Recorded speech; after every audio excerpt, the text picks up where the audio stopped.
Queridos hermanos, queridas hermanas, me alegra mucho volver a verles. Deseo que Dios les bendiga. Muy buena tarde para todos. Bueno, estamos en la clase de Historia de la Biblia y sus traducciones. Nosotros estamos considerando ahora la idea de poder eh, seguir en el abordaje de lo que es la este, conformación, diríamos, de la lista del canon del Nuevo Testamento, que como dijimos, tiene su propia impronta y su propia peculiaridad. Bueno, nosotros estuvimos viendo que hasta donde nos quedábamos, hacíamos un pequeño repaso de las cosas que iban sucediendo en los años, ¿verdad? La actividad que se suscita en esos años y la literatura que empieza a escribirse en esos años. Así que bueno, hoy vamos a continuar con la segunda generación, porque nos quedamos en la etapa de la primera generación y hoy vamos a continuar con la segunda, ¿ok? Así que comparto la pantalla y vamos a mirar un poquitito. Bueno, solo para volver un poco atrás, nos quedamos entonces, hermanos, que para los años 50, ¿no? 49, 50, al 65, 66, ya hay una consolidación tanto en las figuras del apóstol Pablo, ¿no es cierto? ¿Me regalan un segundito, hermanos, por favor? Un segundito.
Perdón, hermanos, volví otra vez.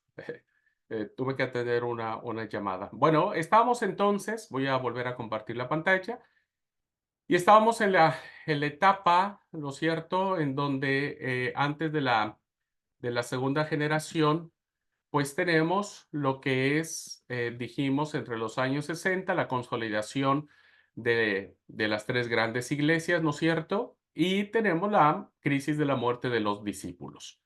Bueno, para estas fechas empiezan a componerse principalmente las cartas paulinas de Primera Tesalonicense, Primera a los Corintios, Segunda a los Corintios, Gálatas, Filipenses, Filemón y Romanos.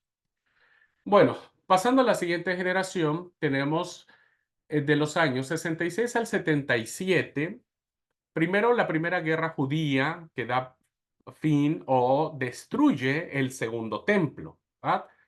Que es la guerra vinculada a los proyectos apocalípticos judíos, desemboca en la caída del templo y de su proyecto histórico. Es decir, que quienes creían que el Mesías iba a llegar de manera, en cualquier momento, pues, se peleaban con Roma o provocaban a Roma. Hecho que Roma no toleró y evidentemente destruye Jerusalén, destruye el templo de Jerusalén, lo arrasa, lo acaba y hasta ahora ese templo no se ha destruido.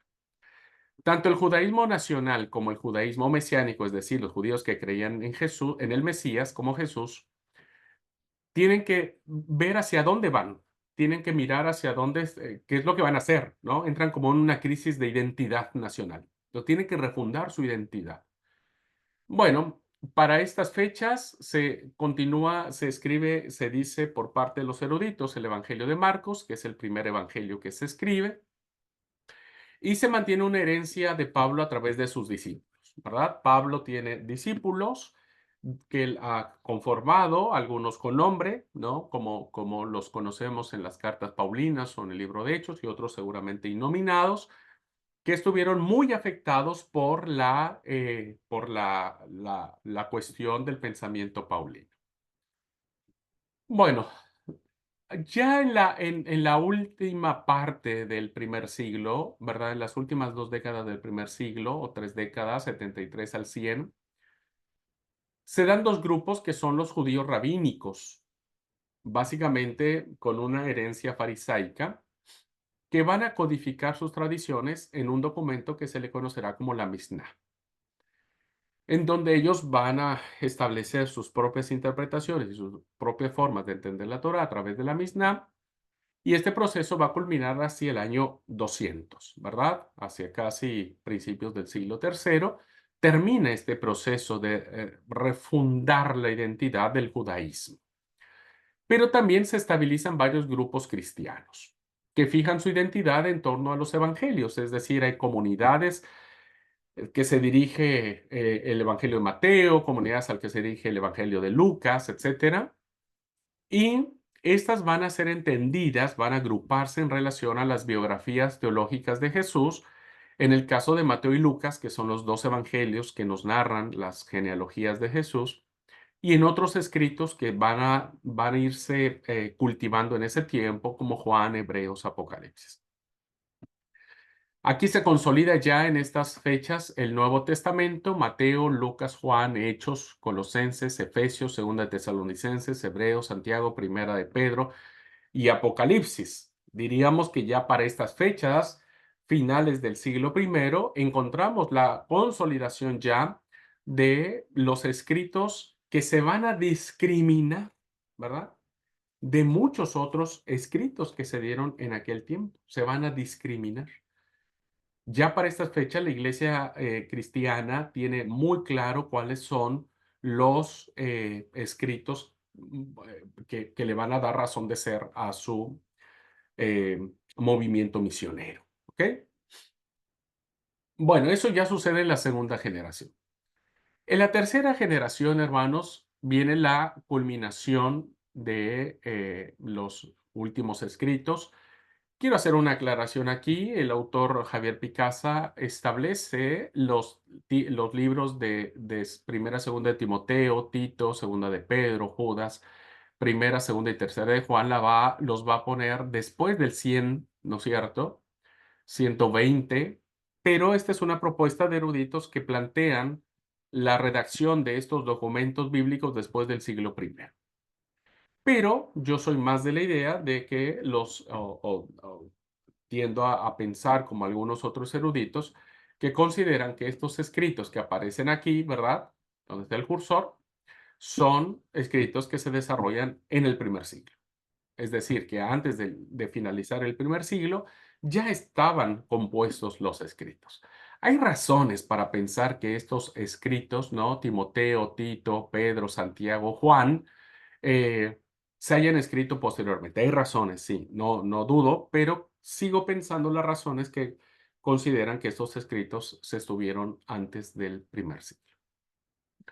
Bueno, del año 120 al 160, bueno, ya no hay más, porque muchos a más tardar al 120 algunos escritos del Nuevo Testamento. Bueno, no importa si sean del primero o segundo siglo, siguen siendo palabra de Dios, ¿no?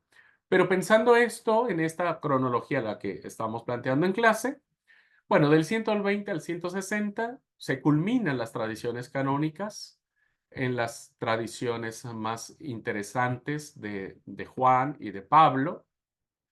Se recopilan los evangelios, ¿no? Ya se agrupan, porque recuerden que los evangelios se escriben de manera separada, ¿no? Porque Marcos se escribe para la comunidad marcana, Lucas se escribe para la comunidad lucana, Juan se escribe para la comunidad juanina, Mateo se escribe para la comunidad mateana, y en este proceso, ¿verdad?, de producción, eh, sucede que se dan todos las agrupaciones de estos libros, de esta literatura. Ujú.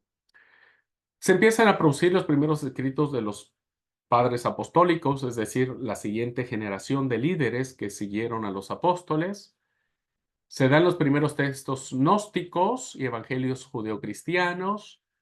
Hay evangelios gnósticos, textos apocalípticos.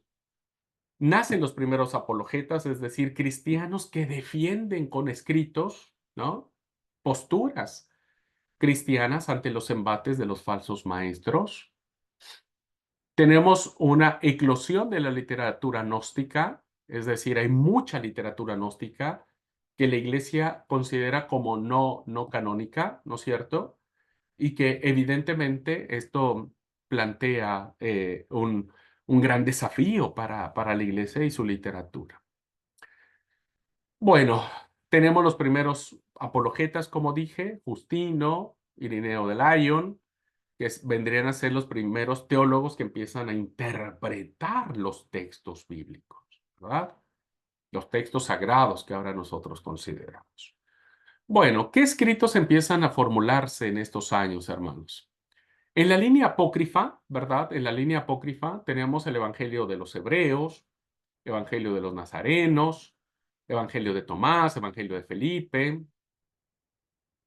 En textos no canónicos, es decir, textos que fueron muy valorados en las distintas comunidades donde estos libros se leían, pero que no llegaron a cubrir el carácter de canónicos, tenemos la primera de Clemente, la Didache, las cartas de Ignacio, las odas de Salomón, las epístolas de Bernabé, el pastor de Hermas, Justino, Anágoras, etcétera, etcétera. Ujú. Que fueron básicamente literatura que no alcanzó el grado de canónicos, pero insisto, en las comunidades donde se leían fueron muy valoradas. Y ya para el año 60, 160, año 200, finales del siglo segundo, ¿no es cierto?, tenemos la fijación del canon. Ya para estas fechas, los libros se han consolidado, ¿verdad? La lista de libros canónicos del Nuevo Testamento se han consolidado. Y entonces se unen, se empieza a hacer ya la fusión mucho más marcada entre los libros del Antiguo Testamento y los libros del Nuevo Testamento, que viene a ser este libro completo, ¿verdad? El libro que los cristianos van a leer. Por eso, cuando se descubre el canon de Muratori, ¿verdad? Que es lo que dice aquí abajito, donde está mi cursor, hacia el año 200, cuando se descubre el canon de Muratori, que es una lista, ¿verdad?, que se hace en el año hacia finales del 200, ya hay esta lista de libros nuestros, ¿verdad?, que se consideran como canónicos. Eso significará entonces que ya el canon para estas fechas se ha estabilizado, está tomando fuerza, aceptación y consolidación dentro de las confesiones de fe. Así que bueno, hemos hecho un recorrido muy generalizado y muy rápido de los eventos tanto históricos como textuales en que se ha desarrollado todo este fenómeno, ¿verdad? Eh, Canónico y no canónico. canónico y apócrifo. Todo este fenómeno que se da en torno a la figura de Jesús y a su movimiento. Empieza entonces a consolidarse los textos que para nosotros serán sagrados, ¿verdad? Y que evidentemente empezará la iglesia a aprender a discriminar. Podríamos entonces afirmar con meridiana claridad que para finales del siglo segundo, principios del siglo tercero, el canon bíblico ya del Nuevo Testamento ha tomado una forma definitiva. Por lo tanto, no fue la Iglesia Católica Apostólica Romana quien fija el texto bíblico. ¿Mm? Bueno, ahora tenemos que hablar un poco acerca de cómo se recibieron estos libros, ¿verdad? Cómo las comunidades cristianas reciben estos escritos y cómo se le empieza a dar esta autoridad, ¿verdad? Que eso es lo que lo hacen canónicos, tienen autoridad.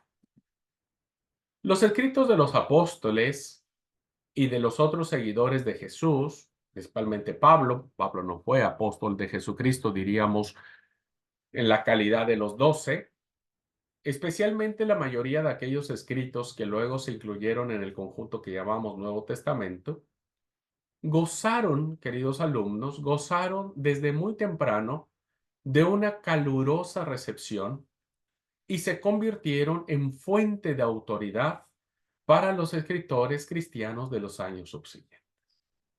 Es decir,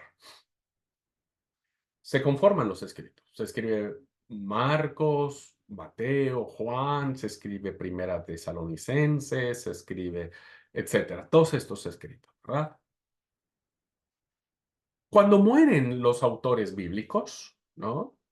Llámese Pablo, Pedro, Lucas, Marcos, Mateo, etcétera, etcétera, surge una nueva generación de líderes que tiene que guiar a la iglesia, que se le llaman los padres apostólicos. Así que para ellos, hermanos, tienen que seguir cuidando las iglesias que fundaron los apóstoles, porque no por el hecho de que Pablo se murió, la iglesia de Éfeso dejó de existir. La iglesia de Éfeso siguió, ¿no? Y entonces surgen los padres apostólicos, que para aquellas épocas era común escribir cartas a las iglesias. Y esas cartas, ¿no? Las escribían tomando como referencia los escritos bíblicos, ¿verdad? ¿Qué significaba eso? Que al momento de tomarlos como referencia, los padres de la iglesia les daban autoridad ya a esos escritos. Por eso los tomaban como referencia. Así que desde muy temprano estos escritos fueron recibidos con mucho agrado y como fuente de autoridad para los siguientes líderes que tenían que guiar a la iglesia en los años venideros.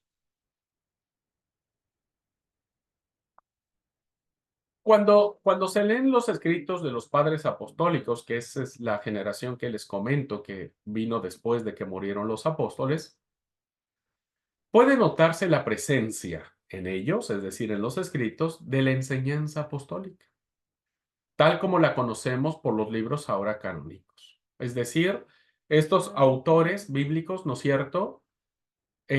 Con excepción de los siguientes libros, Filemón, Segunda y Tercera de Juan, los siguientes se citan muy poco, Segunda de Pedro, Santiago y Judas, pero hay citas en todos los escritos del Nuevo Testamento, ¿no? Hay citas. La mayoría de los textos que hay en el Nuevo Testamento están citados en esta nueva generación de, de autores. Ahora,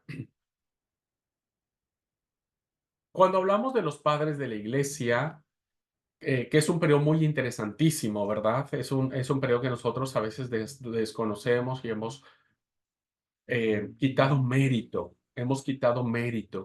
a la enseñanza de los padres apostólicos o los padres de la iglesia, porque fueron ellos los que terminaron sosteniendo a la iglesia, ¿verdad? En los años subsiguientes que los primerísimos cristianos ya no estaban.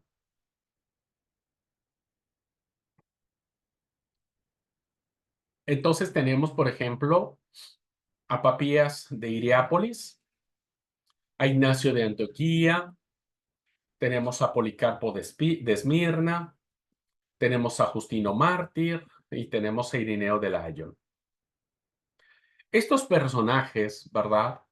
Fueron aquellos, diríamos, una segunda generación de líderes que la iglesia los reconocía y que los tenía en alta estima y en alta autoridad.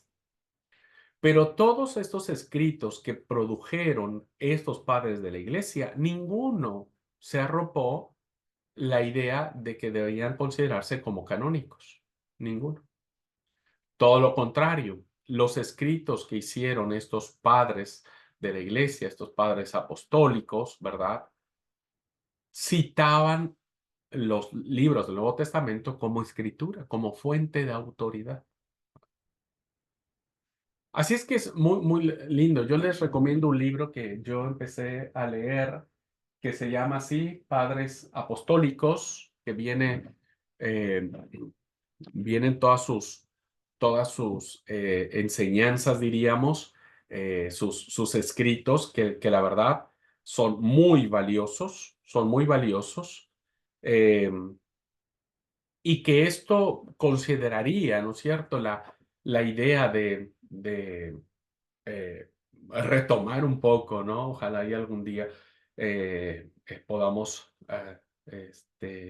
revalorar los escritos de estos líderes de la iglesia. Insisto, creemos que no fueron inspirados por el Espíritu Santo, pero sí fueron iluminados por el Espíritu Santo para escribir lo que escribieron. Ujú. Por ejemplo, tenemos a Justino Mártir alrededor del año 150, que él clasifica las memorias de los apóstoles junto con los escritos de los profetas y aconseja que los dos se lean en las reuniones cristianas. ¿Mm? Que vendría a ser el libro de Hechos de los Apóstoles, las memorias. Papías, para el 155, cuando muere, dice que él había aprendido de los más antiguos y retenido en la memoria, recibiéndolas de los que recordaban los mandatos del Señor, las verdades de la fe. Se dedicó, afirmaba, a inquirir qué decían y predicaban los apóstoles y demás discípulos de Jesús. Y dice Papías en una de sus citas, pues yo estimaba, declara él, que no podría sacar tanta utilidad de la lectura de los libros como de la viva voz de los hombres todavía sobrevivientes. Fue uno de los pocos padres apostólicos de la iglesia que tuvo la oportunidad de tener contacto con la primera generación de cristianos y de discípulos del Señor. Bueno, no podemos no hablar, queridos alumnos, en esta época de la herejía marcionista, ¿verdad? O de un personaje llamado Marción. ¿Mm? Recuerden, estamos entonces en la composición de los textos, cómo se les empieza a dar autoridad y cómo empezamos a determinar qué libros sí y qué libros no. ¿Ok? Pero no todo fue miel sobre hojuelas, ¿verdad? Hubo un personaje muy destacado que tuvo dos acciones, una positiva y una negativa. Pesó más la negativa, pero la positiva dio pauta, ¿verdad? Para poder tomar la decisión de qué libros se consideraban como sagrados, ¿no? En el siglo segundo aparece un personaje de cuya vida tenemos muy pocos datos. No sabemos mucho, pero sabemos de su acción, ¿verdad? Y estamos hablando de Marción. Al parecer fue excomulgado de la iglesia por su propio padre, quien sí le da la excomunión, tenía que haber sido un líder muy reconocido. Entonces pudo haber sido obispo el papá de Marción. Bueno, Marción sale exiliado, ¿no es cierto? Y llega a la comunidad cristiana de Roma y se afilia, es decir, se hace miembro de la iglesia en Roma, pero allí también lo expulsan porque el tipo empieza a predicar cosas que no eran correctas. Así que esta expulsión definitivamente de la iglesia se dio más o menos alrededor del siglo segundo, 144, año 144 después de Cristo. Influido por creencias no cristianas, Marción consideró que el Dios de quien habla el Antiguo Testamento no es el Dios verdadero. ¿Va? No es el Dios verdadero. Por lo que rechazó en bloque, es decir, de manera así totalitaria, todos los libros de la Biblia hebrea. ¿Va? Entonces dijo, el Dios que reflejan los libros del Antiguo Testamento es un Dios cruel, es un Dios despiadado, es un Dios sanguinario, es un Dios violento, ¿verdad? Así que esos libros no existen, no tienen que tomarse en cuenta, ¿verdad? Y resulta que cuando él empieza a analizar los libros, fíjense, está haciendo una acción canónica, ¿verdad? Marción está diciendo, ¿cuáles libros sí, cuáles libros no? Marción sí. Y Marción dijo, no, los libros del Antiguo Testamento no, ninguno sirve porque todos están diciendo mentiras sobre ese Dios. Ahora, cuando él tuvo los libros del Nuevo Testamento, según él, dijo que los verdaderos libros que han sido inspirados por Dios eran el Evangelio de Lucas y por lo menos 10 de las epístolas paulinas. ¿Va? Todas menos Timoteo y Tito y Filemón. Hebreos no la cuenta, aunque se creía que Pablo había escrito la carta a los hebreos.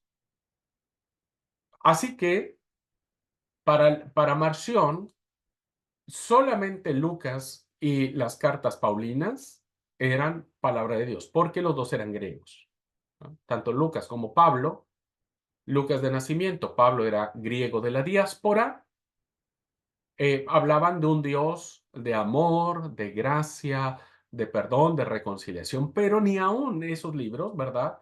Se salvaron de que Marción le hiciera recortes, copia, pega y todo aquel que consideraba que el texto había sido manipulado por la iglesia y que lo había pervertido, lo sacaba, lo cortaba. Entonces hizo un conflicto ahí de libros, ¿no es cierto? Que unos decían estos sí, estos no, estos tampoco. Bueno, hechos sí, pero todo aquello que tuviera referencia alguna al Antiguo Testamento, lo cortaba y lo sacaba y no quería saber nada sobre eso. De ahí la herejía marcionista, ¿verdad? Y de ahí la herejía que muchos predicadores todavía siguen teniendo. Es interesante, pero de verdad, hermanos, hay muchos predicadores que dicen, yo del Antiguo Testamento no hablo. Y no predican del Antiguo Testamento. Porque siguen pensando que Dios es malo, cruel, vengativo, etcétera, etcétera. Pero eso es un producto, un profundo desconocimiento de las Sagradas Escrituras, ¿verdad? Así que empezamos a tener el primer intento de hacer una lista para saber qué libros eran buenos y qué libros no. Así que la acción de Marción fue muy significativa en ese sentido, ¿verdad? Muchos escritores cristianos lo atacaron, los apologistas, ¿verdad? El apologista atacaba a este tipo de ideologías. Así que fue condenado en el 144, pero su atrevimiento dio inicio en cierto sentido a un proceso que llevaría a la definición de un canon cerrado, ¿verdad? Es decir, que el efecto positivo hizo que las iglesias empezaran a pensar y dijeran, bueno, comenzaran a pensar y dijeran, bueno, ¿y ahora? ¿Qué libros sí, qué libros no, verdad? Y no caer en la herejía marcionista, que estos sí y que estos no. Así que este fenómeno, este atrevimiento de Marción, pues provocó que los líderes de la iglesia iniciaran un canon cerrado, es decir, formular qué libro sí y a partir de allí no se admitía ningún otro libro dentro del canon que fuera inspirado. Por eso dije que había tener un sentido positivo y un sentido negativo de parte de Marción. Negativo porque pervirtió las listas canónicas, ¿verdad? Y hizo solamente una lista a su conveniencia. Y fue positivo porque a partir de ahí la iglesia cierra filas y empieza a establecer su propio canon. Bueno, tenemos otro ejemplo de esto, hermanos, otro testimonio que es Tasiano de Siria. Antes de finales del siglo segundo, ¿verdad? Tasiano, que había sido discípulo de Justino Mártir, un padre apostólico, su discípulo, escribe una obra muy famosa, ¿verdad? Hacia el año 170 llamado El Diatezaro, que no es otra cosa que el intento que hizo Tasiano de Siria de armonizar los cuatro evangelios, ¿verdad? Entonces, ¿qué quería hacer Tasiano? Bueno, Tasiano puso cuatro columnas: Mateo, Marcos, Lucas, Juan. Y lo que quería hacer Tasiano, ¿verdad? Es de los cuatro, como dijeron, los cuatro hablan de lo mismo, pues hagamos uno solo, ¿no? Bueno, eso también provocó muchos errores, porque evidentemente los evangelios fueron escritos con distintas finalidades. Así que no se logró, ¿verdad? No se logró llevar a cabo esta fusión de los cuatro evangelios para hacer uno solo. Pero más allá de este hecho, que ya de por sí era imposible o no era correcto y que podía caer en herejías, sacando, poniendo, acomodando y demás, este hecho muestra que para esta fecha ya, a finales del siglo segundo, los cuatro evangelios ya se consideraban como canónicos, como autoritativos, ¿verdad? Ya las iglesias los tenían y formaban parte de ellos. ¿Mm? Así es que vean ustedes, hermanos, que tanto en la, en la, en la, ¿cómo diría yo? En el atrevimiento de Marción, ya se empiezan a considerar qué libros, ¿verdad? ¿Qué libros son inspirados?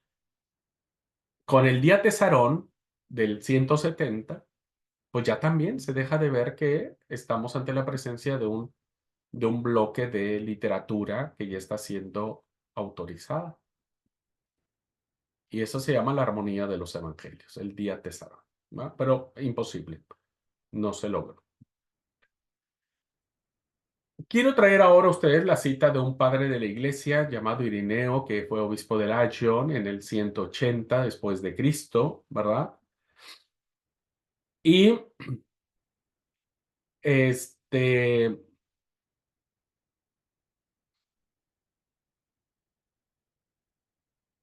dice esta cita de Irineo,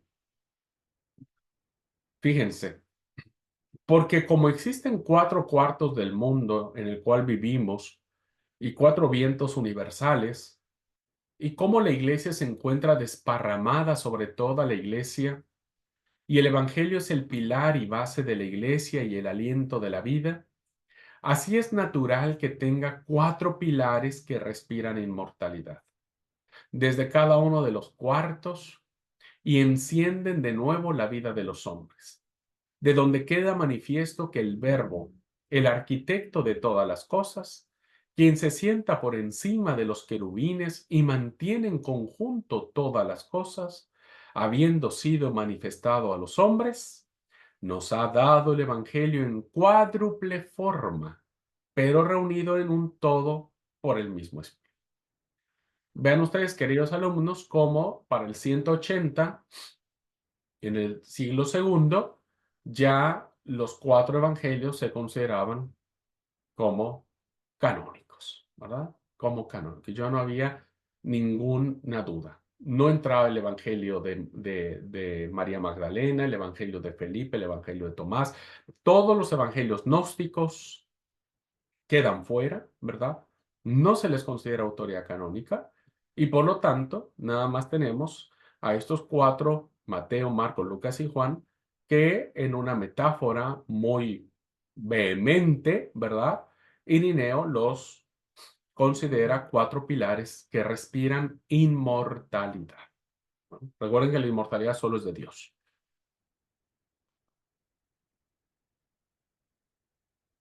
Así que tenemos otro testimonio de saber que para estas fechas, ya el siglo segundo, eh, a finales del siglo segundo, ya al menos los evangelios están muy afianzados. Bueno, luego tenemos el fragmento de Muratori que yo les había dicho, ¿verdad? Que este fragmento de Muratori nos plantea una lista. de libros. Diríamos que esta es la primera lista canónica, ¿verdad? La primera lista de libros que la Iglesia reconocía como autoritativos. ¿Por qué se llama el canon de Muratori, el fragmento de Muratori? Se debe básicamente a que a finales del siglo segundo o a principios del siglo tercero se escribe algo, ¿verdad? Más bien, hay un manuscrito de finales del siglo segundo, principios del siglo tercero, ¿verdad? Hay un manuscrito que contiene una lista de libros del Nuevo Testamento. Se escribió en latín y se conoce como el fragmento de Muratori o el canon muratoriano, por el nombre del anticuario y teólogo que descubrió el documento. Se llama Ludovico Antonio Muratori. Así le pusieron el nombre a este manuscrito del siglo segundo, principios del siglo tercero. Y ven ustedes, hermanos, que para esas fechas en el fragmento muratoriano se mencionan como libros aceptados 22 de los que componen nuestra versión del canon del Nuevo Testamento. De 27 ya se reconocen 22. Faltarían en esa lista Hebreos, Santiago, Primera y Segunda de Pedro y Tercera de Juan. En esa lista no aparece. Pero sí se añaden, y este es un dato interesantísimo, se añaden para esas fechas como aceptados otros dos libros. Un libro que se llamó Apocalipsis de Pedro y otro Sabiduría de Salomón. Esos aparecen en el canon de Muratori para esas fechas. Después la tradición de la Iglesia no los consideró como sagrados, por eso no están dentro de nuestra lista canónica. Además, se da una lista de obras que fueron rechazadas por la Iglesia por diversas razones. ¿Mm? Bueno, hay razones para saber por qué Hebreos, Santiago, Pedro, Juan, incluso Apocalipsis tardó mucho tiempo en ser aceptados en la Iglesia, ¿verdad? Eh, este, la mayoría por su sabor hebreo, la mayoría de ellos, ¿verdad? Por su sabor un tanto judaico. ¿Mm? Pero al final se reconoció que fueron escritos por personas muy ligadas a nosotros o a la cristiandad. Bueno, otro dato que tenemos, hermano, para ir viendo cómo de manera histórica se fue consolidando el Nuevo Testamento, nos lo da Orígenes, ¿verdad? Nos lo da este autor cristiano. El gran Orígenes, quien muere alrededor del 254, indica que son aceptados 21 libros del actual canon de 27, 21. Pero hay otros que él cita como escritura. Recuerden que en algún momento les dije que había dos libros que era la Didache y la Carta de Bernabé y el Pastor de Hermas, que fueron libros muy, muy valorados y venerados incluso dentro de sus comunidades.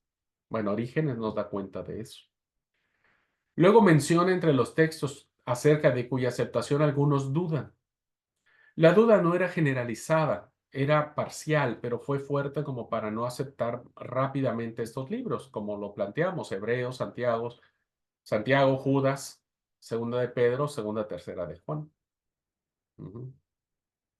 Y vuelvo a repetir, tenía que ver mucho con este sabor un tanto judío, ¿verdad? Un tanto judío. Bueno, luego tenemos otro testimonio más que es del este, historiador eclesiástico Eusebio de Cesarea,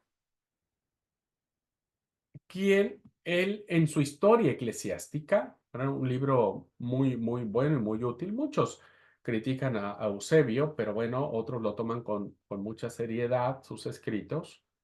Bueno, Eusebio de Cesarea nos presenta en su historia eclesiástica una síntesis de la situación a principios del siglo IV en cuanto al estatus de los libros sagrados dentro del cristianismo.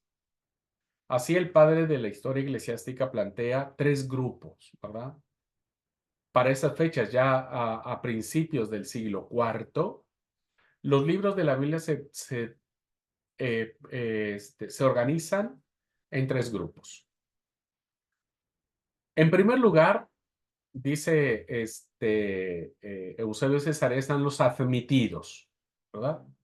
Los que no hay duda. ¿Quiénes son estos? Dice Eusebio de Cesarea. Recuerda, estamos a principios del siglo IV. En primer lugar, hay que poner la tétrada santa de los evangelios. Ahí ya está reconocido Mateo, Marcos, Lucas, Juan, ¿verdad? Luego dice a lo que sigue el escrito de Hechos de los Apóstoles. Ahí está, para estas fechas. Después de Juan estaba inmediatamente puesto Hechos de los Apóstoles. Después de este hay que poner en lista las cartas de Pablo, ¿verdad? Las cartas de Pablo. Y aquí tenemos desde Romanos hasta Filemón. Luego, dice Eusebio, acuérdense que estamos hablando del grupo de los admitidos. Luego se ha de dar por cierta la llamada primera de Juan y también la primera de Pedro. Eusebio le da la autoridad, dice, estos también son libros verdaderos, primera de Juan y primera de Pedro.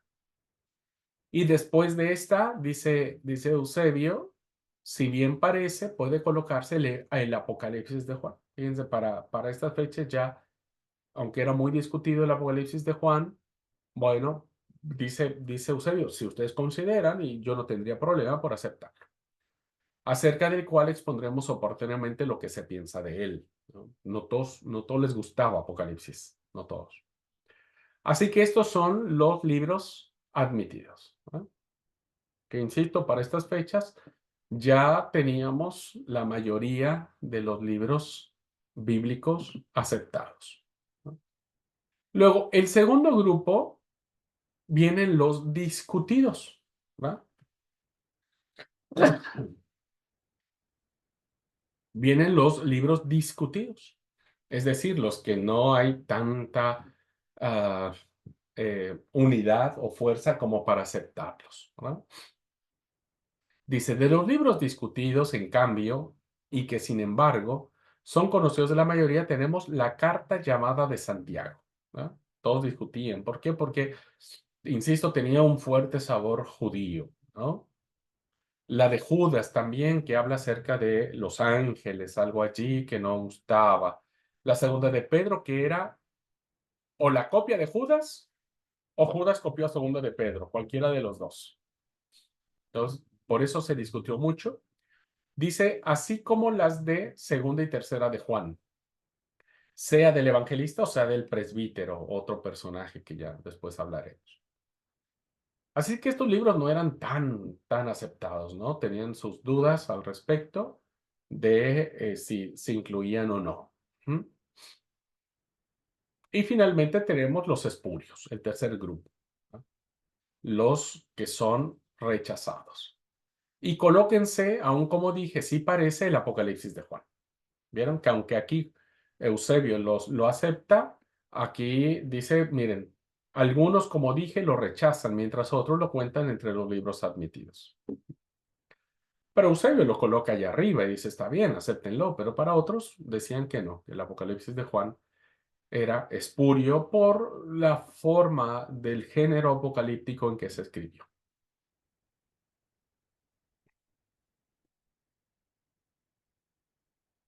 Y que recuerden que el libro de Apocalipsis se escribe en género apocalíptico muy propio de la apocalíptica de los siglos tercero y segundo antes de Cristo, muy de la época griega, ¿verdad? De la época griega. Por eso es que a muchos les costaba trabajo reconocer en esta literatura a Jesucristo o el Evangelio de Salvación.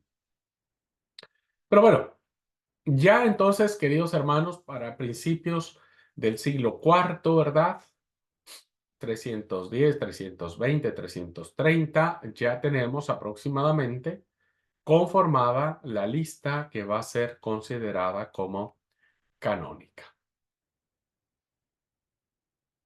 Luego tendremos otra cita, estamos viendo los testimonios históricos de cómo se va dando este proceso de canonización. Luego tenemos otro autor llamado Flavio José, ¿verdad? Y fíjense lo que escribe en su libro Antigüedades sobre este tema. Ahora, bueno, leo y hago la aclaración de la cita. Dice, y sucedió que más o menos en esta época que un tal Jesús, un hombre sabio, si es que en verdad podemos llamarlo un hombre, fue obrador de hechos maravillosos, el maestro de hombres que reciben la verdad con placer. Llevó tras sí a muchos judíos y a muchos griegos también. Este hombre era el Cristo. Y cuando Pilato lo hubo condenado a la cruz debido a la acusación que le formularon los principales hombres de entre ellos, aquellos que lo amaban desde el principio continuaron amándolo, porque él apareció vivo a ellos al tercer día, habiendo hablado los profetas divinos todas estas cosas maravillosas y otras mil acerca de él. Y hasta ahora, la tribu de los cristianos, llamada así por causa de él, no ha desaparecido. Muy bien. Quiero hacer notar, queridos alumnos, que la cita de Flavio Josefo, que aparece aquí, ha sido fuertemente discutida por aquellos, ateos principalmente, que reconocen que no hay una fuente extrabíblica que reconozca el Jesús histórico, es decir, que nos diga que Jesús realmente existió. Aparte de los evangelios, aparte de los libros del Nuevo Testamento, no tenemos ningún libro, ninguna cita, ni alguna referencia, ni nada, según dice, ¿verdad? Y dicen también que esta cita que yo acabo de leer es una cita interpolada, es decir, que es una cita que se ha cristianizado, ¿verdad? ¿Por qué? Porque si se dan cuenta, nos aparece aquí que un tal Jesús era el Cristo. Esta cita extra bíblica, ¿verdad? Que viene de Flavio Josefo, sus detractores han mencionado que no puede ser porque evidentemente esta cita, si fuera como tal, eh, demostraría, ¿verdad? Que Jesús existió. Pero aparte de esta cita no tenemos ninguna. Así que bueno, está esa discusión entre que si esta cita es genuina, es auténtica de Flavio Josefo, o si es una cita posterior. Cualquiera que sea el caso, ¿verdad? Más allá de esto, lo que sí aparece es que hay una tribu de cristianos, ¿verdad? Que dice que no ha desaparecido. Y evidentemente esto viene a confirmar este, la, la consolidación del cristianismo del primer siglo. Resumen, queridos alumnos. Hagamos un resumen entonces de todo este proceso generalizado, de todos estos fenómenos que de manera general hemos estado planteando, ¿verdad? Para que podamos tener una idea mucho más clara del tema. Primero, que el camino de la recepción y aceptación como libros privilegiados de un determinado número de textos a los que se les reconoció especial autoridad en las comunidades cristianas fue un proceso propio y natural de esas mismas comunidades. Quienes les dieron la autoridad de ser eh, especiales esos textos no fue nadie en particular, fue un proceso propio y natural de las comunidades cristianas quienes sintieron que lo que estaban leyendo estaba inspirado por el Espíritu Santo, que era algo especial. Así es que las tomaron, las atesoraron, las conservaron y obedecieron cada una de las cosas que allí aparecían. ¿Okay? Segundo, que los demás escritores cristianos, predicadores, teólogos, etcétera, utilizaron esos escritos y los citaron con frecuencia en su esfuerzo por comprender mejor la enseñanza cristiana y compartirla con sus lectores, ¿no? Utilizan esos escritos y los citan con frecuencia para decir, bueno, la vida cristiana tiene que normarse, tiene que regirse a partir de estos textos sagrados.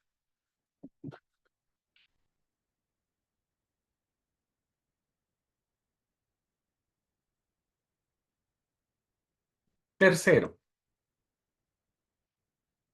que así se fue reuniendo un conjunto de libros con este ánimo, con este espíritu, un conjunto de libros que gozaban del mismo privilegio de aceptación.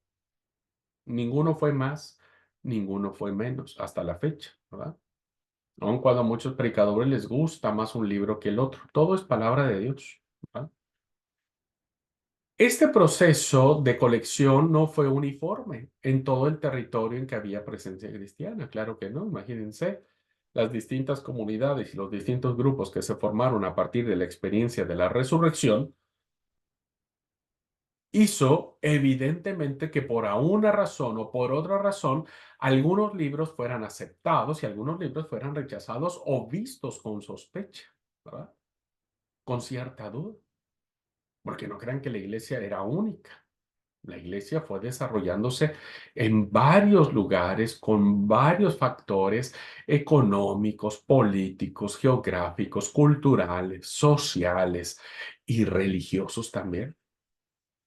Entonces, por eso es que había escritos que se aceptaban más y otros escritos que se aceptaban menos. Depende el contenido que tenían esos escritos. Así es que no fue muy uniforme el que dijeran, sale el Evangelio de Lucas, listo, aceptado por todos. Sale el Apocalipsis, listo, aceptado por todos. No, las iglesias lo leían, lo interpretaban, lo analizaban. Y depende de la condición en la que se encontraban en sus comunidades, decían, bueno, este libro nos dice algo, este libro no nos dice nada. Si no nos dice nada, entonces no es admitido, ¿verdad? Pero ese mismo libro en otra comunidad les decía mucho. Entonces lo aceptaban. Esto fue un proceso lento, ¿verdad? Lento, complejo, pero entendemos que guiado por el Espíritu Santo. Cuarto, que las listas canónicas o las listas donde aparecen los distintos libros de los siglos segundo y tercero que han llegado hasta nosotros representan fundamentalmente la posición de los grupos cristianos que las confeccionaron o a las cuales pertenecían las personas que las confeccionaron. No quiere decir que esa lista era aceptada por todas las comunidades. Eran aceptadas en tanto y cuanto sus comunidades donde ellos pertenecían les favorecían, ¿verdad? Por ejemplo, en el canon de Muratori, o sea, la lista de libros que aparece con el fragmento de ese nombre es con toda probabilidad el canon de la comunidad cristiana en Roma. La comunidad cristiana en Roma hizo su propia lista, por eso es que no aparecen todos los libros nuestros que ahora tenemos. No fue sino a que en el propio proceso de intercambio de conocimiento de los libros que circulaban, es como se empiezan a conformar ya de manera sólida después del siglo segundo. Quinto, que no es sino a partir del siglo cuarto, ¿verdad? Cuando comienzan a tomarse decisiones conciliares respecto de la composición del canon. Ya ustedes en algún momento de su preparación llevarán la materia de historia de la iglesia y sabrán cómo se fue dando esta conformación, ¿verdad? De la iglesia y sus estructuras, ¿no? Al principio se trató solo de concilios locales o regionales, porque había iglesias que estaban geográficamente cercanas. Entonces cada iglesia se organizaba como quería, ¿verdad? Recuerden, ya no había más apóstoles, ya no había más nadie. Se organizaba como podía. Y entonces cuando surgía un problema con una iglesia local, pues el pastor de esa iglesia iba y le preguntaba al pastor de la otra iglesia más cercana, le decía, che, tengo este problema, ¿qué hago? Y el otro decía, pues la verdad no tengo ni la más pálida idea, no sé qué hacer. Entonces lo que hicieron fue reunir un conjunto de iglesias, los pastores de la iglesia que se reunían, se juntaban para analizar y digamos, nombremos un líder que sea el que nos guíe y ahí nace la figura del obispo, ¿ah? Y entonces, a partir de allí, se empiezan a hacer los concilios locales o regionales y después ya fueron asuntos generales ecuménicos donde las iglesias de Oriente, de Occidente, ¿no es cierto?, se empiezan a juntar para debatir distintos temas. Uno de ellos, muy conocido, fue la deidad de Cristo, ¿verdad? La deidad de Cristo. Bueno, punto sexto del resumen.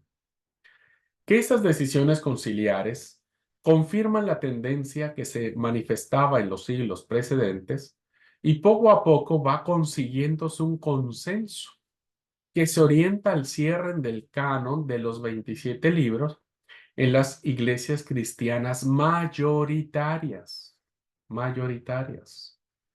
Desde hasta la fecha hay confesiones de Oriente que no aceptan ciertos libros. Incluso el pastor Berma sigue siendo un libro inspirado para algunas iglesias.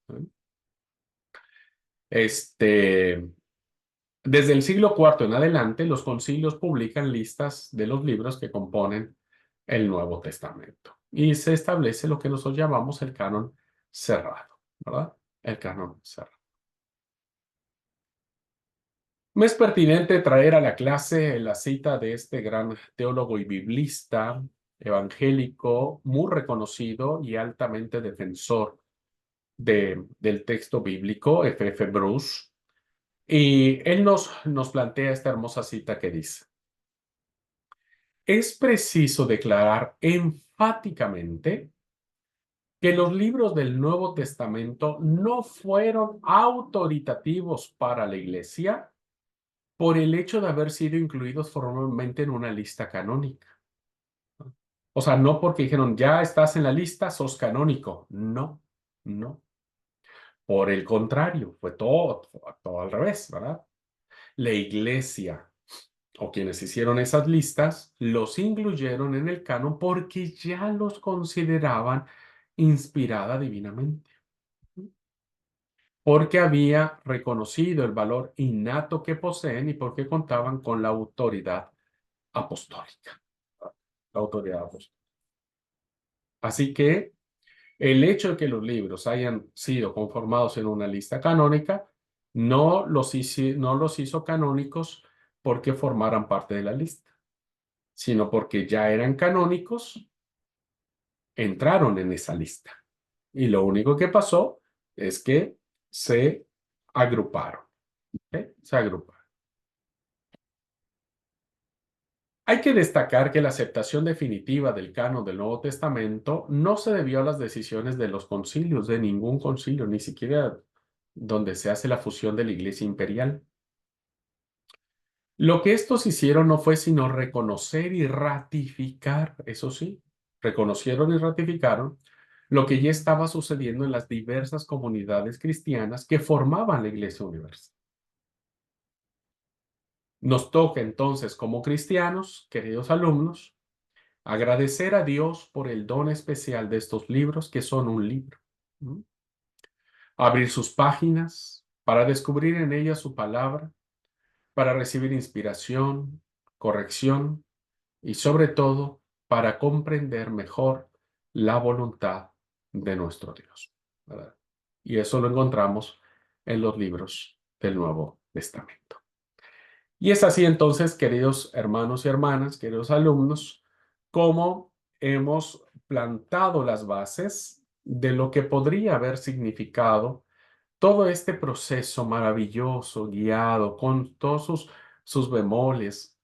La iglesia cristiana, hermanos, no fue tan unida como a veces nosotros consideramos, porque a veces leemos en Hechos de los Apóstoles que la iglesia era una, que todo era un mismo sentir, un mismo pensar, este, que estaban juntos en las casas, que compartían el alimento, que celebraban la cena del Señor.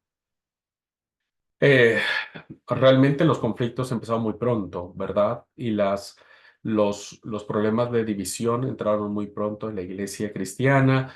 eh, Empezaron los problemas entre los judíos de habla hebrea, los judíos de habla griega. Los judíos de habla hebrea no aceptaban a los paganos, querían que los paganos para aceptar a Jesucristo se circuncidaran. Pablo se enoja, se opone, llaman a un concilio, hay una gran revuelta. etcétera. Es decir, hubo muchos conflictos en la iglesia cristiana. Está el grupo de los Galileos, está el grupo de los jerosolimitanos. eh, hay movimientos que se empiezan a gestionar a partir de la interpretación de lo que es Jesús. Y evidentemente los textos lo que hace es empezar a unificar de manera textual, ¿verdad? Válgase la redundancia, de manera textual una identidad en torno a Jesucristo, ¿verdad? A la figura de Jesús, ¿no? Entonces Pablo hablará del Cristo resucitado, del Cristo glorificado. Los evangelios hablarán del Cristo de sandalias y de barba, ¿verdad? El Cristo histórico, teológico, etcétera. Entonces, todos estos fenómenos, queridos alumnos, pues siguió las generaciones, pero por los testimonios que hemos analizado hoy en clase, pues nos damos cuenta que estos escritos fueron aceptados más pronto de lo que nosotros eh, podríamos pensar, diríamos, ¿no es cierto? Ya para el siglo cuarto, el canon estaba cerrado. Estaba cerrado. Y ahora las confesiones cristianas, ¿verdad? Mayormente de Occidente, todas las confesiones, incluso la católica, etcétera, aceptamos los 27 libros como inspirados como palabra de Dios. ¿Ok? Bueno, quiero aprovechar estos minutitos para adelantar en la clase, porque ahora quiero compartir con ustedes algunas de las situaciones que nos van a empezar a hablar acerca de, pues nosotros no tenemos los originales, ¿verdad? No tenemos ningún original. El original con el que escribió Pablo la primera carta a los tesalonicenses, no tenemos. Lo único que tenemos son manuscritos antiguos que vienen a ser copias de copias de copias, ¿verdad? De copias. Entonces vamos a ver cuáles son los manuscritos más antiguos que los biblistas y los traductores de la Biblia echan mano para hacer sus traducciones al español, al francés, al chino, al alemán, al idioma que corresponda del traductor, ¿verdad? Hay como una base, hay un documento base que dicen, bueno, yo de este manuscrito que yo tengo en la mano, voy a hacer mi traducción. Entonces vamos a ver cuáles son los manuscritos más importantes, ¿ah? Y lo vamos a hacer de una manera muy, muy generalizada, al menos para que ustedes tengan una idea de estos manuscritos. Bueno, entonces, he dicho, ¿no es cierto?, que el Antiguo Testamento en su mayoría fue escrito en hebreo y algunas partes fueron escritas en arameo, la lengua persa, que predominó durante mucho tiempo, incluso llega hasta la época de Jesús y Jesús habla el idioma arameo, ¿no? Son lenguas antiguas, lenguas bíblicas, le diríamos, ¿verdad? Quiero decirles, hermanos, que hoy los judíos pueden leer el hebreo antiguo, porque el hebreo antiguo no se desarrolló mucho, ¿no? Hay partes que necesitan cierta interpretación, pero en términos generales, los judíos de ahora, ¿verdad? De este siglo, pueden leer el hebreo bíblico, el hebreo antiguo. No así el Nuevo Testamento, que fue escrito en griego koiné. Los que hablan griego ahora, ¿verdad? Que viven en Grecia, diríamos, y que hablan griego, no entienden el griego del Nuevo Testamento, porque el idioma griego sí fue evolucionando. Y evolucionó a tal grado que ahora, insisto, quienes hablan griego no entiendan el griego koiné, ¿verdad? Pero estas lenguas, queridos hermanos, pues con el paso del tiempo, aunque el hebreo y el arameo un poco, pero han sufrido modificaciones en su fonética, en su léxico, en su sintaxis y en sus significados. Así que la tarea de traducción es muy interesante. Algunas consideraciones para normar nuestro criterio. Desaparecieron todos los originales griegos y hebreos. No hay ninguno, hermanos. No hay absolutamente ninguno, ¿no? Se perdieron. Por la sencilla razón de que algunos fueron escritos en papiro y ustedes saben que es un material que con humedad se echa a perder. Así que por eso surgen muchas copias. Segunda consideración. Evidentemente, el factor humano al momento de hacer las copias tuvo que haber errores. Errores de copiado.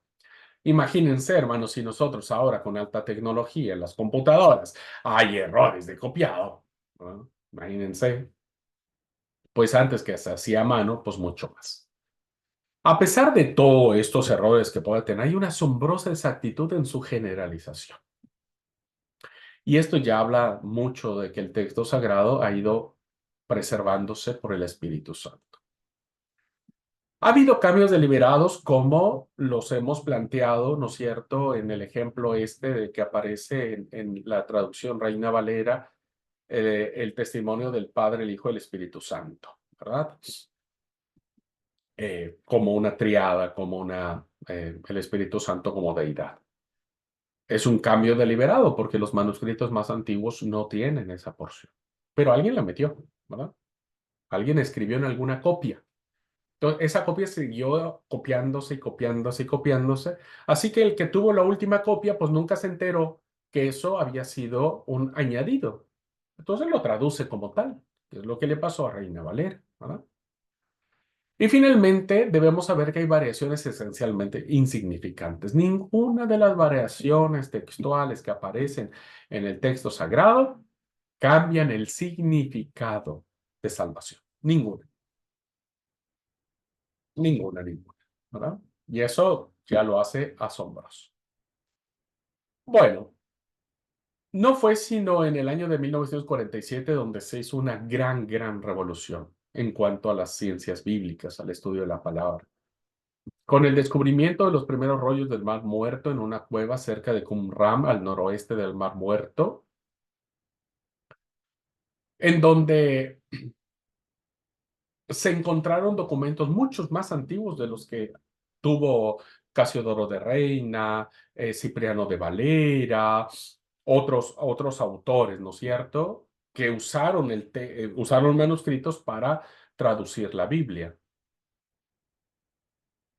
Hay escritos del siglo segundo incluso, antes de Jesucristo.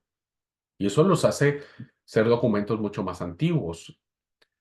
Están todos los libros de la Biblia del Antiguo Testamento. Todos, menos el libro de Esther. Menos el libro de Esther.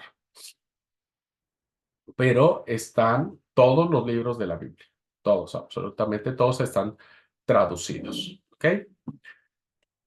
Bueno, ya lo habíamos hablado, este es el santuario del libro que está en Jerusalén, un santuario, perdón, un monumento, un edificio que se construye a partir del descubrimiento de los rollos del Mar Muerto, que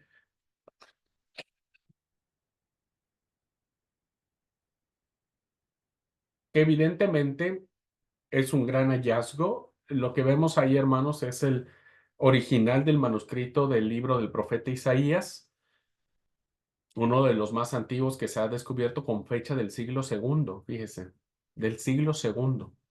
Este manuscrito que aparece en su pantalla, que está en el santuario del libro, está resguardado, hermanos. Algunos dicen que el valor es incalculable. Con esto se compararían muchos países. Con solo este rollo del profeta Isaías, su valor compraría muchos países de la tierra. Entonces, imagínense el valor que se le ha asignado, así es que está súper guardado y con 1000 llaves, supongo. Pero algo muy interesante que encontramos en este manuscrito, hermanos, es que lo que aparece en ese manuscrito que encontraron del siglo segundo antes de Cristo, lo mismo que se lee en ese manuscrito, se lee en nuestras Biblias actuales. Interesante, interesante. Lo mismo, o sea, usted puede estar seguro que al menos el texto del libro del profeta Isaías que leemos en nuestras Biblias está en un manuscrito antes del siglo segundo de nuestra era. Y eso ya lo hace muy cercano a los hechos ¿verdad? Aunque no es el original, ya le dije que no hay ningún original, pero es muy cercano al original. Eso nos plantea la idea de que estamos ante la presencia de un texto que ha sido preservado en el tiempo. Un fragmento muy valiosísimo, hermanos, que es muy antiguo, es el manuscrito de Rylands, ¿verdad? John Rylands, que es un fragmento del Nuevo Testamento del siglo II, y ese es el que aparece en sus pantallas, ¿verdad? Es un manuscrito pequeñito, son fragmentos que contiene solo 30 palabras en griego, porque recuerden que el Nuevo Testamento se escribió en griego koiné, del capítulo 18 de Juan, y el primer cachito de fragmento está en los versículos 31 al 33, y en el otro fragmento están del 37 al 38. Es la porción antigua, es la porción más antigua del Nuevo Testamento en un manuscrito que se conoce y data de la primera mitad del siglo segundo. La primera mitad, estamos hablando del 140 a 150. Y lo mismo que aparece en esos fragmentitos, hermanos, de esos 4 o 5 versiculitos o 30 palabras en griego, son las mismas que nosotros leemos en nuestras Biblias. Son las mismas. Entonces, imagínense, si Juan se escribe en el año 100, aproximadamente, el Evangelio de Juan se escribe en el año 100, y aquí estamos hablando del 140, 150, es decir, ese manuscrito que se tiene hoy tuvo recién 40 años después de que se escribe el original. Y eso nos habla de que lo que nosotros leemos en la palabra de Dios viene de tiempos antiguos. Así que valiosísimo el John Rylands. El papiro Bodmer o Body Mary, que es un papiro que se data ya para el año 200, ¿verdad? Para el año 200 después de Cristo, que es el que aparece en sus pantallas.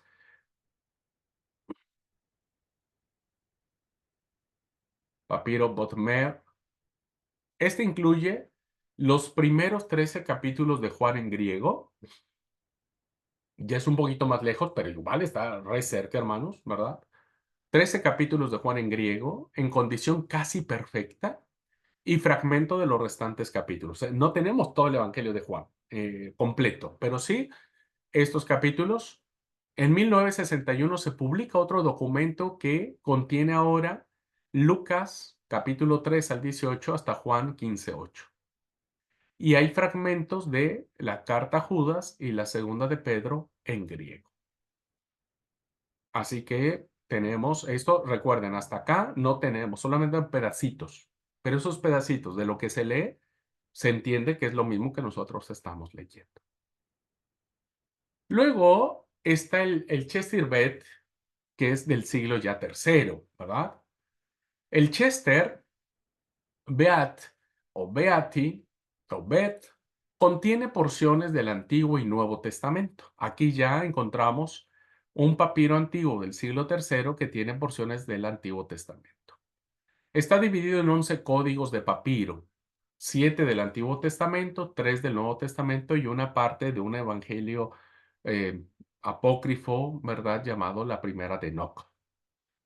Las antiguas copias de las epístolas paulinas también se contienen en este papiro, con algunas lagunas, especialmente, es decir, fragmentos que no se puede leer, de Primera y Segunda de Timoteo y Tito.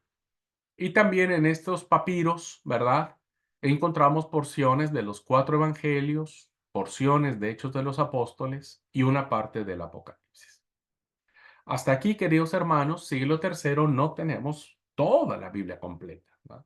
Todos los libros no los tenemos fragmentos, pero de a poco se va descubriendo más. Ya entonces tenemos para el siglo IV el Códice Sinaítico, que se encontró este códice en este monasterio que aparece en sus pantallas de Santa Catalina, a los pies del que se considera el monte Sinaí, donde Dios se cree, dio su ley.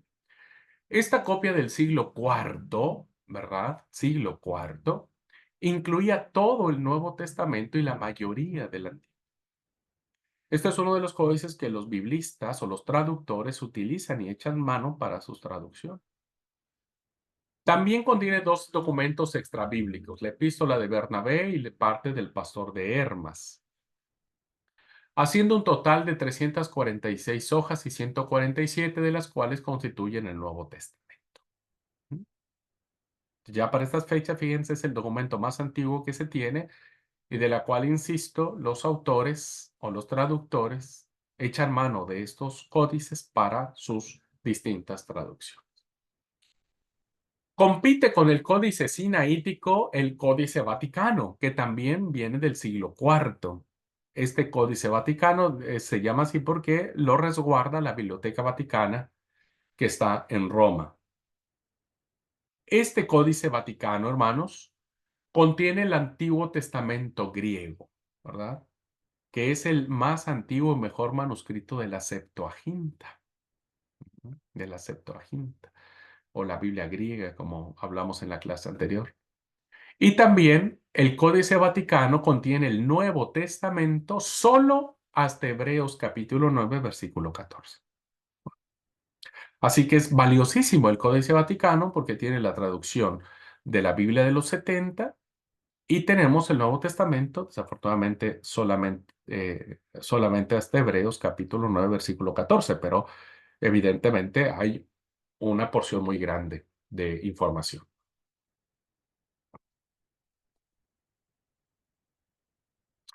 Siguiente, hermanos, ya tenemos para el siglo IV o siglo V el Códice Beza, que se encuentra resguardado en la Universidad de Cambridge. En este documento, en este códice, recuerden, ya el códice ya pasa al formato de libro. ¿Recuerdan? ¿Mm?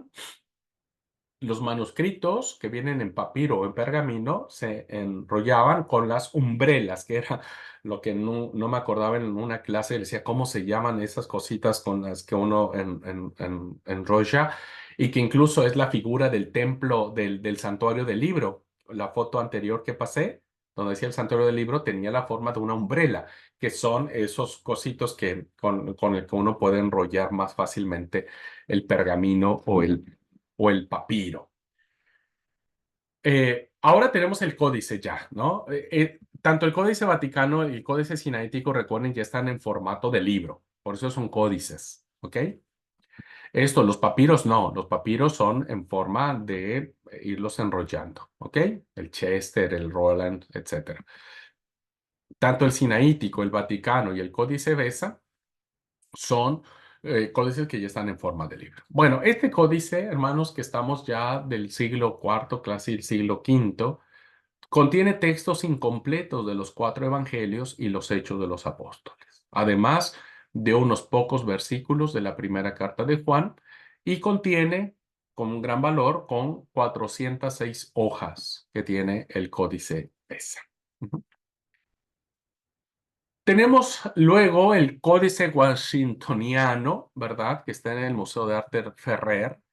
Este códice data del siglo IV, siglo V también, ¿verdad?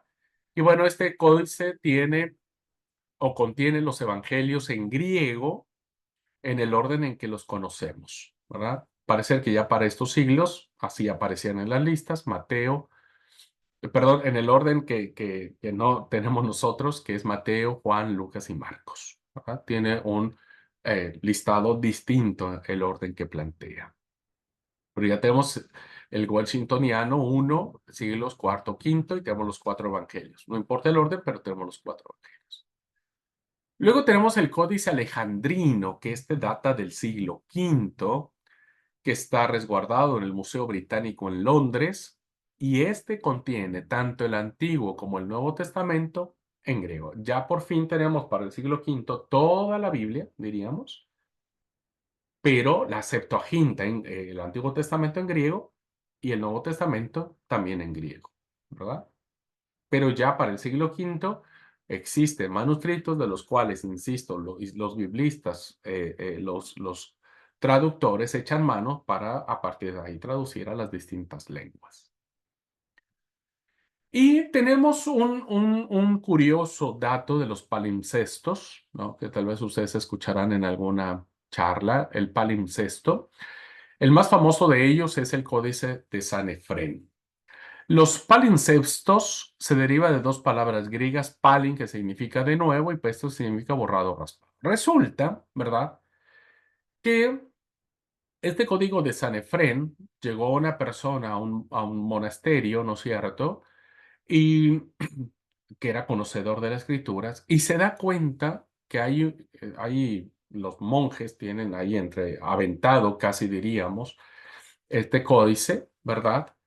Y resulta que quiere pedirlo prestado, los monjes se dan cuenta que algo está sucediendo, que por qué lo pide prestado, ¿no es cierto? Y empiezan a indagar y se dan cuenta que están teniendo un códice incompleto del Antiguo y Nuevo Testamento en griego, que incluye 64 páginas del Antiguo Testamento, 145 del Nuevo, que son de un original del año 238 del siglo tercero. O sea, tenían un tesoro ahí, no se han dado cuenta. Pero ¿qué es lo que pasa? Bueno, resulta que como antes era muy caro escribir, como creo que ahora también, bueno, ahora no tanto, pero era muy caro escribir, cuando alguien veía un documento muy antiguo, decía, mira, el material está todavía bueno, ¿verdad?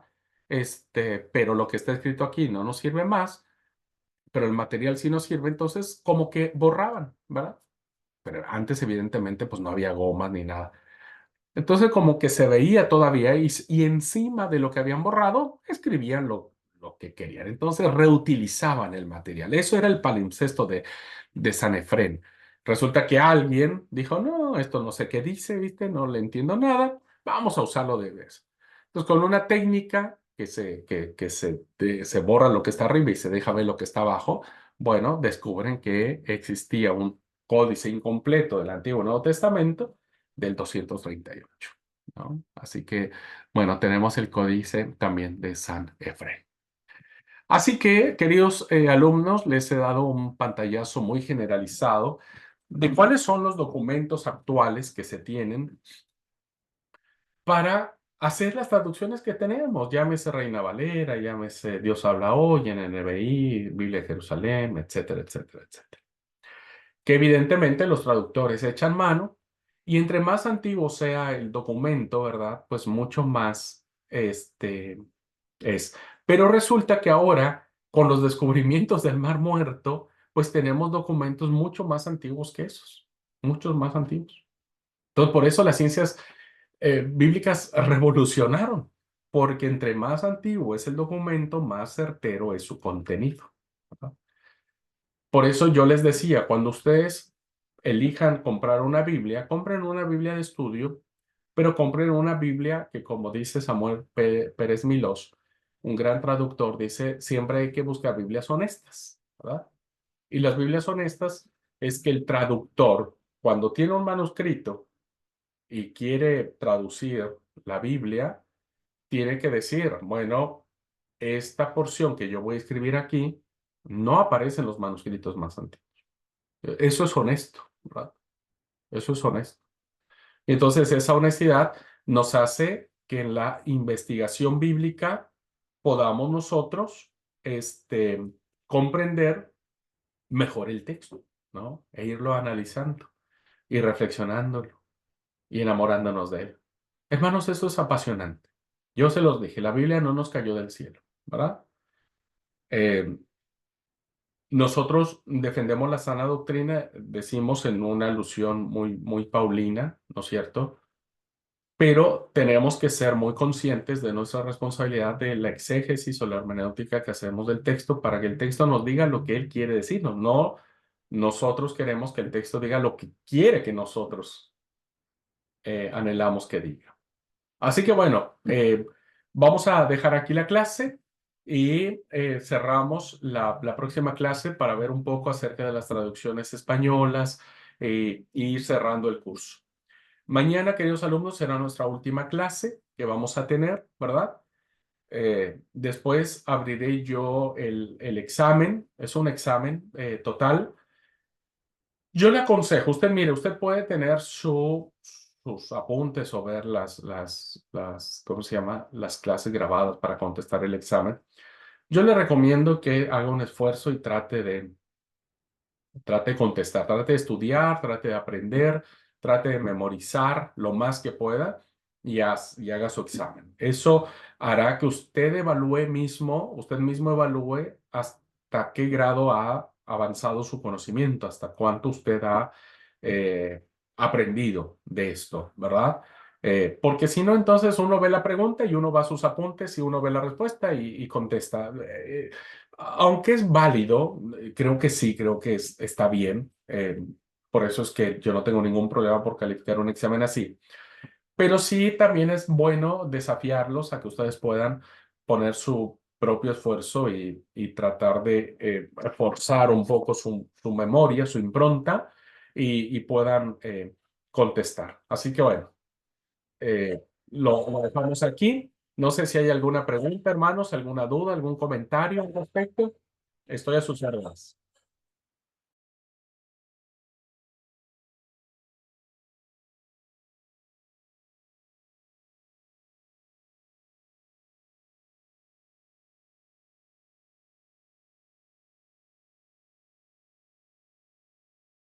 Bueno, si no hay ninguno, hermanos, nos vemos la próxima mañana, digo la próxima semana, la próxima clase, nos vemos el día de mañana. Dios les bendiga, hermanos, abrazos y bendiciones para todos. Paz.